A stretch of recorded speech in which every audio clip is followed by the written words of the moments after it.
ನನ್ನ ಒಂದು ಇಲ್ಲ ದೊಡ್ಡ ಅವರು ಕಮ್ಮಿ ಬರ್ದಾರ, ಇನ್ನೂ ಹೆಚ್ಚದ ನನ್ನ ಆಸ್ತಿ. ಅವು ದೊಡ್ಡರು ನೀವು ಎಲ್ಲ ಭಾಳ ನೀವು ಕಡಿಮೆ ಬರ್ದಿರಪ್ಪ. ನೋಡ್ರಿ, ನಿಮ್ಮ ಮನೆ 3,000 ರೂಪಾಯಿ ತೊಗೊಂಡಿದ್ದಪ್ಪ ಹಿಂದೆ, ಇವತ್ತು ನಿನ್ನ ಮನೆ 1.5 ಕೋಟಿ ರೂಪಾಯಿ ಆಗ್ಯದ. ಮತ್ತು ಇದು ಹೆಚ್ಚಲ್ಲ ಏನು? ನೀವು ರಾಜ್ಯ ಕೊಟ್ರ ಅಥವಾ ಏನು ಹೋಗಿ ಎಲ್ಲರೇ ರೋಡ್ ಕೆದ್ರಿ ನಾ ರೊಕ್ಕ ಮಾಡೋದನ್ನ, ಯಾವನಿಗಾರ ಲಂಚ ಕೇಳಿದ್ನ? ನನ್ನ ಸ್ವಂತ ದುಡಿಮೆ, ನನ್ನ ಮಕ್ಕಳ ದುಡಿಮೆ ಇಂದ ನಾನು ಗಳಿಸಿದ್ದಿದ್ದು. ಯಾರಪ್ಪಂದು ಇದಕ್ಕೆ ಹಚ್ಚಿಕೆಲ್ಲ. ನಾನು ಹೆಂಗದೀನಿ ಅಂತಂದ್ರೆ ಗಾಂಧಿ ಚೌಕಿನಲ್ಲಿ ಅಜ್ಜ ಅಂಗಿ ಕಳೆದು ಕೂತಾನಲ್ಲ, ನಾನು ಹಂಗದೀನಿ ನೋಡಿ. ಬೆಕ್ಕದವ್ರು ಬರಲಿ, ಬರ್ರಿ ನಡ್ರಿ.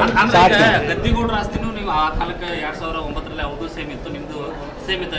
ಅಷ್ಟರಲ್ಲಿ ಯಾಕೆ ಅಲ್ಲೊಬ್ಬ ನೀನು ನೋಡ್ರಿ, ಅವ್ರು ಸಿಟ್ಯಾಗ ಇಲ್ಲಲ್ರಿ, ನಂದು ಒಟ್ಟು ಸಿಟ್ಯಾಗ ಬಂದ ಮರ 150 ಎಕರೆ ಒಟ್ಟು ಏನೇ ಮಾಡಿದ್ದಕ್ಕೆ ವ್ಯಾಲ್ಯೂಸ್ ಹೆಚ್ಚಾಗಿದೆ ಹೇಳ್ರಿ. ಎಲ್ಲ ಬರ್ರಿ ನೀವು ನೋಡ್ರಿ, ಇನ್ನ ಕಮ್ಮಿ ಬರ್ದಿವಿ, ಈ ಸಾರಿ ಹೆಚ್ಚಿಗೆ ಬರ್ರಿ. ನಿಮ್ಮ ಪ್ರಕಾರ ಇನ್ನೂ ಎಷ್ಟು ಆಗುತ್ತೆ ನೋಡೋಣಪ್ಪ, ನಾ ಹೆಂಗೆ ಹೇಳಿ ಅದು ವ್ಯಾಲ್ಯೂಯೇಷನ್ ಹೆಚ್ಚಾಗ್ಯದ. ಬರ್ರಿ, ಒಟ್ಟಾರೆ ಅದ್ರ ಸಲುವಾಗಿ ಹೆಚ್ಚಾಗ್ಯದ ಅಷ್ಟೇ. ನಾನೇನು ರೋಡ ಪಾಡ ಮಾಡಿ ಹೆಚ್ಚಿಗೆ ಮಾಡಿಲ್ಲ. ನಡ್ರಿ ನಡ್ರಿ.